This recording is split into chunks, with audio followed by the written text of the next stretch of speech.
16 লক্ষ অতিরিক্ত যোগ্য পরিবারকে প্রকল্পের দ্বিতীয় পর্যায়ে বাংলার বাড়ি প্রকল্পের অধীনে অন্তর্ভুক্ত করতে চলেছে রাজ্য সরকার। এর জন্য ৯,৬০০ কোটি টাকা বরাদ্দ করা হয়েছে। আরও আবেদনকারী থাকলে এই প্রকল্পের তৃতীয় পর্যায়ে সেই আবেদনগুলি বিবেচনা করা হবে বলেও জানানো হয়েছে রাজ্য বাজেটে। এই প্রকল্পে আগেই 12 লক্ষ উপভোক্তাকে বাড়ি করার প্রথম কিস্তির টাকা দেওয়া হয়েছে।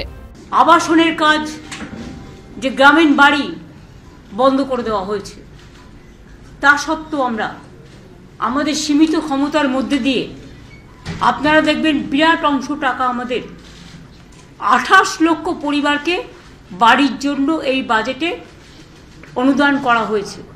যারা লিস্টে আছেন এখনো পাননি, তারা ডিসেম্বরের মধ্যে প্রথম কিস্তি পেয়ে যাবেন অর্ধেক, এবং সেকেন্ড কিস্তি তাদের বাড়ি কমপ্লিট হবার আগেই আমরা দিয়ে দেবো।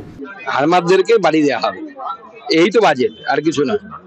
আর এরপরে মোদিজির কাছে গিয়ে বলবেন যে আমাকে বাড়ির টাকা দেয়া হোক, বাংলার বাড়ি নামে চালিয়ে দেবেন ওই টাকা নিয়ে, না পরে একটু মুছে একটু আবাস যোজনা লিখে দেবেন, এর আগেও যেরকম করেছে। রাজ্য সরকারের বাংলার বাড়ি প্রকল্পে 2 দফায় 1,20,000 টাকা দেওয়া হবে। পাল্টা বিজেপির প্রতিশ্রুতি, তারা ক্ষমতা এলে এই টাকার পরিমাণ বাড়িয়ে 3 লক্ষ টাকা করে দেবে। ভারতীয় জনতা পার্টি পশ্চিমবঙ্গে এলে 3 লক্ষ টাকার বাড়ি দেবো আমরা কমিটেড, অন রেকর্ড বলছি। 2022 সালের প্রধানমন্ত্রী আবাস যোজনা প্রকল্পে মোট 28 লক্ষ আবেদনকারীর নাম কেন্দ্রে পাঠিয়েছিল রাজ্য সরকার। যদিও সেই তালিকায় দুর্নীতি, স্বজন পোষণ নিয়ে নানা অভিযোগ ওঠে। তদন্তে আসে একের পর এক কেন্দ্রীয় কমিটি। পরবর্তীকালে ঝাড়াই বাছাই করে 11 লক্ষ উপভোক্তার নাম চূড়ান্ত করলেও কোনো টাকা আসেনি মোদী সরকারের তরফে। এই অবস্থায় কেন্দ্রের ঠিক করা 11 লক্ষ ও সাম্প্রতিক অতীতে রাজ্যে ঝড় ও বন্যায় ক্ষতিগ্রস্ত হয়েছে এমন 1 লক্ষ উপভোক্তাকে প্রথম দফায় বাংলা আবাস যোজনায় টাকা দেওয়া হয়েছে। আমরা কাউকেই বঞ্চিত করতে চাই না, কারণ মানুষের মাথার উপরে একটা আশ্রয়, মানুষের জীবনের গভীর শিকড় এবং একটা আস্তানা। তৃণমূল নেতাদের 3 তলা পাকা বাড়ি, প্রধানদের 17টা 18টা 35টা করে বাড়ি, গরিব আসল গরিব লোককে তালিকা পাঠান। এটা পাবলিক এক্সচেকারের মানি প্রপারলি ইউটিলাইজ হোক এবং আসল বেনিফিশিয়ারিরা পাক। আপনার এই কাটমানি সিস্টেম, পার্টির লোকদের গোয়াল ঘর দেখিয়ে 3টে করে বাড়ি এবং ফিশারির চালা দেখিয়ে আবাসের টাকা দেওয়া আমরা বিরোধী। মুখ্যমন্ত্রী আজকে জানিয়েছেন বাজেটের মধ্য দিয়ে 9,600 কোটি টাকা বরাদ্দ করা হয়েছে বাংলার বাড়ি সেই প্রকল্পে। 18 লক্ষ উপভোক্তাকে বাড়ি দেওয়া হবে। ছিল তো 40 লক্ষ। সেই লিস্টটা কারা বানিয়েছিল?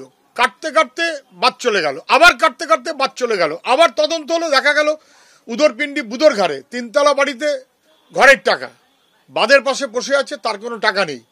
হবে তো শেষমেশ গরিব মানুষের বাড়ি। এটা তো চলছে তো বছরের পর বছর গল্প, তারপর কাজের কাজ কিন্তু হচ্ছে না। কেন্দ্রের যে টাকা তার হিসেব রাজ্য সরকার দেয় না, কেননা টাকা হিসেব দেওয়ার আগে তো টাকা লোপাট হয়ে যায়। রাজ্য সরকার টাকার হিসেব দেয় না, লোপাট করেছে। এখন তার কিয়দংশ বাংলার বাড়ির জন্য নাকি বরাদ্দ করেছে, না চলে বিশ্বাস নেই। সম্প্রতি বাংলার আবাস প্রকল্পের তালিকা তৈরি ও পরীক্ষার সময়ও একাধিক জেলা থেকে ক্ষোভ বিক্ষোভ সামনে আসে। কোথাও ওঠে বঞ্চনার অভিযোগ, কোথাও স্বজন পোষণের। যোগ্যরা বাড়ি পাচ্ছে না আর শাসক দলের অনুগতরা পেয়ে যাচ্ছে, এমন অভিযোগও ওঠে ভুরি ভুরি।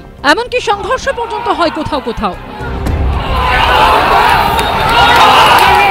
এই পরিস্থিতিতে মুখ্যমন্ত্রী আশ্বাস দিয়েছেন, সব যোগ্য আবেদনকারী বাংলা আবাস যোজনার টাকা পাবেন।